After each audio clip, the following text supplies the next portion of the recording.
Jusqu'à ce qu'il ait relaté dans Sahih Muslim un autre hadith où le prophète alayhi salatu wassalam a dit Allah a des anges qui ici Allah les a créés pour rechercher les cercles d'invocation et d'évocation. Majalisul ilm, les assises de science.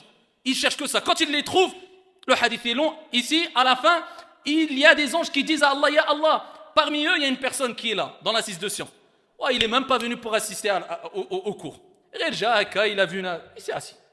Presque, on pourrait dire, entre guillemets, comme si c'était un peu un touriste. Bon, je suis là, je m'assois. Et ici, Allah Jalla wa Ala dit, même lui, ses péchés sont pardonnés. Parce qu'il a prévenu avant cela que les péchés des gens qui assistent aux assises de science, sont pardonnés. Ils ont dit, cet homme-là dit, même lui, ses péchés sont pardonnés. Tellement que la miséricorde est intense à ce moment-là. Et les péchés, ça empêche la foi d'augmenter. Donc, c'est des assises de purification. Dis-toi que c'est des assises de purification. Rapporté par l'imam Muslim. Le prophète alayhi salatu wassalam a été jusqu'à dire La yajtami'u qawm fi baytin min buyutillah. Il n'a pas dit dans un institut. Il n'a pas dit dans une école religieuse. Il n'a pas dit dans une demeure. Alors que tout cela c'est autorisé, c'est méritoire. Regardez la particularité des mosquées. Fi baytin min buyutillah.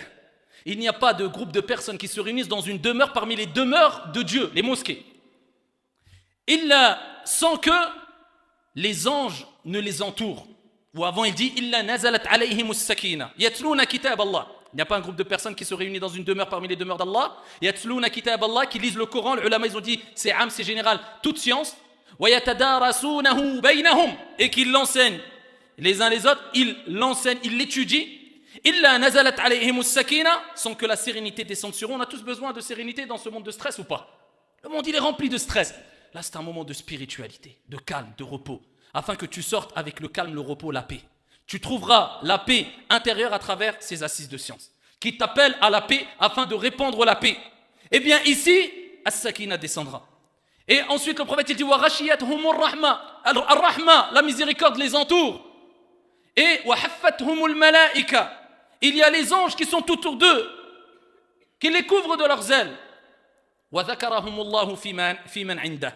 Et Allah les cite, les mentionne. Imagine-toi, Fulan ibn Fulan. Allah il te mentionne. Quel honneur, tu veux quoi de plus? Dieu te mentionne dans les nobles assemblées devant le malaïka.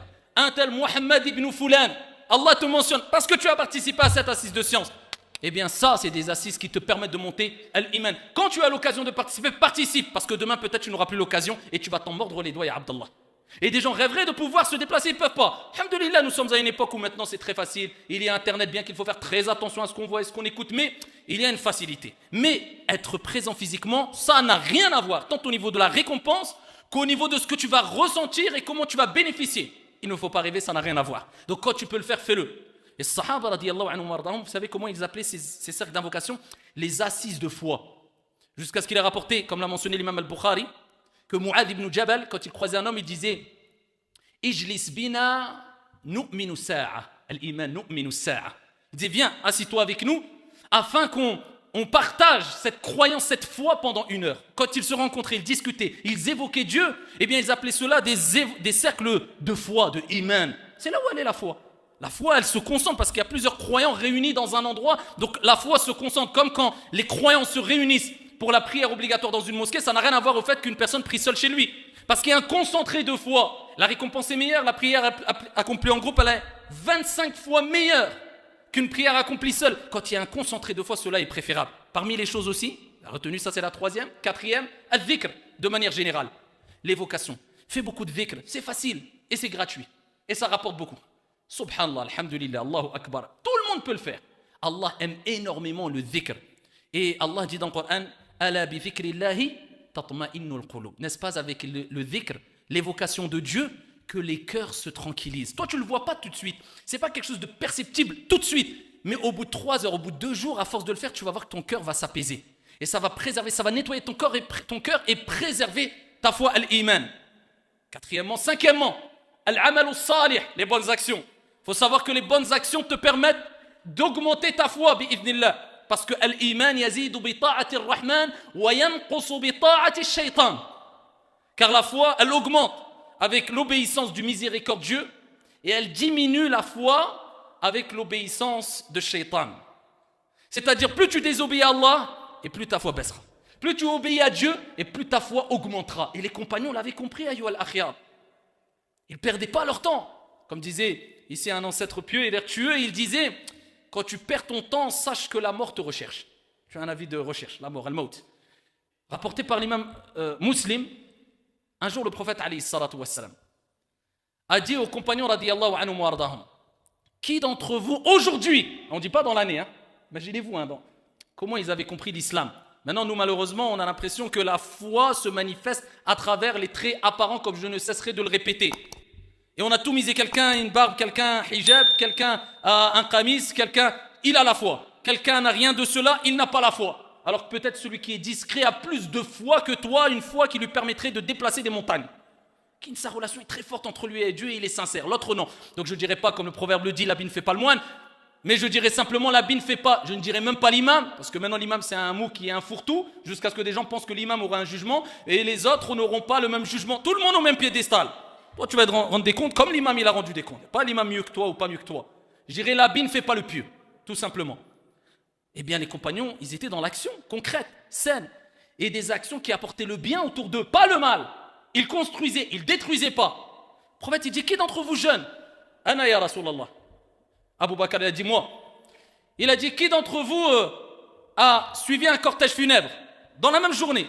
Ana ya Rasulallah. Moi, il accompagne, regardez l'islam, pousse à accompagner son frère même quand il est décédé. Qui d'entre vous a nourri un pauvre? Il a donné de la nourriture à un pauvre. Ana ya Rasulallah. Dans la même journée. Moi ya Rasulallah. Encore Abu Bakr. Qui d'entre vous a visité un malade? Dans la même journée. Regarde tout ce qu'il faisait en une journée et le prophète les a pris de court, comme ça. Abu Bakr. Ana ya Rasulallah. Tout ça dans la même journée. Le prophète alayhi salatu wassalam a dit, il n'y a pas une personne qui réunit toutes ces actions dans la même journée sans qu'il rentre au paradis. Abu Bakr minhum. Abu Bakr radiyallahu anhu arda, il fait partie de ces gens-là. En une journée, tout ce qu'il faisait. Nous, qu'est-ce qu'on fait vraiment? Est-ce qu'on est les premiers à se précipiter à vouloir faire le bien, à aider, à être bénéfique pour les gens? Oui ou non? Allahu a'lam. Chacun doit se poser la question. Sixièmement, ici, il faut se remémorer al-maut. Et c'est un des meilleurs remèdes. Alors bien sûr, on ne doit pas se déconnecter de la vie d'ici-bas, avoir un esprit sectaire, se renfermer sur soi-même, de sorte à croire que nous, eh bien, on est les meilleurs avec mon groupe de 7-8 personnes parce qu'on s'appelle. Je ferai un bruitage, si vous voulez, mais tu t'ouvres à tout le monde. Lakin, tu profites de la vie d'ici-bas. Lakin, tu cherches à investir, à préserver ta famille de la pauvreté, tout. Il n'y a pas de problème. Lakin, al-muhim wa ahammu shay al-akhirah. La chose la plus importante pour nous en tant que croyants musulmans, c'est l'au-delà. C'est-à-dire qu'on n'oublie pas notre part d'ici-bas. Et ici, on doit s'épanouir dans la vie d'ici-bas. Lakin al-akhirah, l'au-delà. Alors, quand tu vois une personne qui se prépare pendant 1 an pour voyager pendant 2 semaines, prépare son voyage. Une personne qui travaille tout un mois de 8h jusqu'à 17h, et c'est tout à son honneur et c'est noble, pour avoir un salaire de 1200 ou 1500 ou 2000 euros. Quand tu vois une personne qui travaille toute sa vie, et c'est tout à son honneur, pour avoir une retraite pendant peut-être 4-5 ans, il va mourir s'il n'est pas mort avant sa retraite. Et tu vois une personne qui pense qu'on se la coule en douce sans faire aucun effort, il va avoir le paradis éternel. Tu dis, il y a un gros problème ici. 50 000 ans le jour de la résurrection, ya ikhwan. Là, c'est qu'un passage, c'est un examen. On est là quelques jours. Comme voyageur, tu ne poses même pas tes affaires. Profite, mais ici, il est rapporté d'après Amr ibn al-As. Ici, qui disait, Amr ibn al-As. Ici, qui disait, c'est pas Abdullah ibn Omar. Parce qu'une fois, j'ai dit Abdullah ibn Omar, c'est Amr ibn al-As. Ici, qui disait, i'mal li dunyaka ka'annaka ta'ishu abada. Wa'mal li akhiratika ka'annaka tamutu ghadan. Vis pour ta vie d'ici-bas, agis pour ta vie d'ici-bas comme si tu n'allais jamais mourir. Fais des projets, ouvre-toi, sois autre. Mais quand tu adores ton Seigneur, adore-le comme si tu allais mourir demain. Et là, il faut cet équilibre-là. Et il faut se rappeler de la mort, parce qu'on sait très bien que la mort, c'est le destructeur de tous les plaisirs. Le prophète alayhi salatu wassalam a dit augmentez le rappel du destructeur des plaisirs. Tous tes plaisirs vont s'effondrer le jour où tu vas mourir. Et peut-être c'est dans 1 heure. T'as préparé quoi?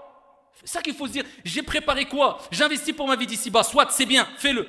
Mais ta sécurité, t'as une sécurité, t'as une assurance, quelque part. Pour ton au-delà, c'est quoi? Dis-toi dans ta tête, c'est quoi? J'ai fait quoi? J'ai laissé quoi comme traces bénéfiques? Ou j'ai laissé des traces mauvaises qui font que je vais le payer pendant des années? T'as laissé quoi comme traces derrière toi? Tu t'es investi dans quoi? Tu as fait quoi? Tu as pris le Coran? Tu as fait des prières surérogatoires? Tu as nourri des pauvres? Tu as aidé les gens de manière saine? Tu as eu un bon comportement? Tu as montré la bonne image de l'islam? Oui, tant mieux. Sinon, eh bien, malheur à toi. Donc il faut se poser la question, qu'est-ce qu'on a préparé pour l'au-delà? Le prophète alayhi salatu wassalam, il dit, je vous avais interdit de visiter les tombes. Maintenant, visitez-les. Elles vous feront rappeler l'au-delà rapporté par Al-Hakim. Visitez. Zoro al-Qubour. Va voir les tombes. Il dit, il est là aujourd'hui, demain c'est moi. Et Allah, qu'est-ce que j'ai préparé pour là? J'ai préparé pour aller au Maroc, j'ai construit, c'est autorisé, halal alik, masha'Allah. Mais pour là, t'es riche ou t'es pauvre, t'as des milliards ou t'as rien dans ton compte, eh bien, tout le monde sera logé à la même enseigne. Al-Qabr, Sunduq al-Amal. T'as préparé quoi, Abdallah? C'est peut-être dans 2 heures. Tant que tu te prépares, eh bien, tant mieux. On t'a pas dit de te sacrifier. Non, prépare-toi, profite de la vie d'ici-bas, mais prépare-toi pour le delà. Et en pensant à la mort, eh bien, tu vas préserver aussi ta foi, ya Abdallah. Et pour terminer, muhasabatun nafs. Demande-toi des comptes. Et ça rejoint ce que j'ai dit précédemment, le soir, avant de dormir. Fais ici, demande des comptes à toi. Qu'est-ce que j'ai fait? Qu'est-ce que j'ai apporté pour les gens, pour moi-même? Qu'est-ce que je vaux auprès de Dieu? Pose-toi la question, sinon tu vas être dans l'insouciance et tu vas tout abandonner sans te rendre compte que tu rentrais dans un long égarement et ça va vite. Il y a des gens, c'est petit à petit, à la fin, il se lève, il a délaissé ça, il a abandonné ça, il a laissé ça, il a abandonné cela. À la fin, il se dit, mais qu'est-ce qui me reste en fait? D'un point de vue spirituel, je dis, il me reste quoi comme relation avec Dieu? Il me reste presque plus rien. Et bien parce que Allah Jalla wa Ala dit, Ya ayyuhalladhina amanu la tattabi'u khutuwati shaytan. Il a suivi les pas du diable. Ne suivez pas le diable, il n'a pas dit ça. Ne suivez pas les pas du diable. Il s'est fait entraîner petit à petit par shaytan. Ayyuhal muslimoun, augmentez beaucoup cette invocation, comme je vous avais dit en introduction de cette khutbah. Oh Allah, renouvelle ma foi, afin que votre foi soit préservée et que vous rencontriez Allah Jalla wa Ala alors qu'il est satisfait de vous et vous pourrez être dans une vie agréable et paisible auprès du prophète Mohammed alayhi salatu wassalam dans son vaste paradis. Et on implore Allah Jalla wa Ala de renouveler à toutes et à tous notre foi. Allahumma jaddidil iman fi qulubina.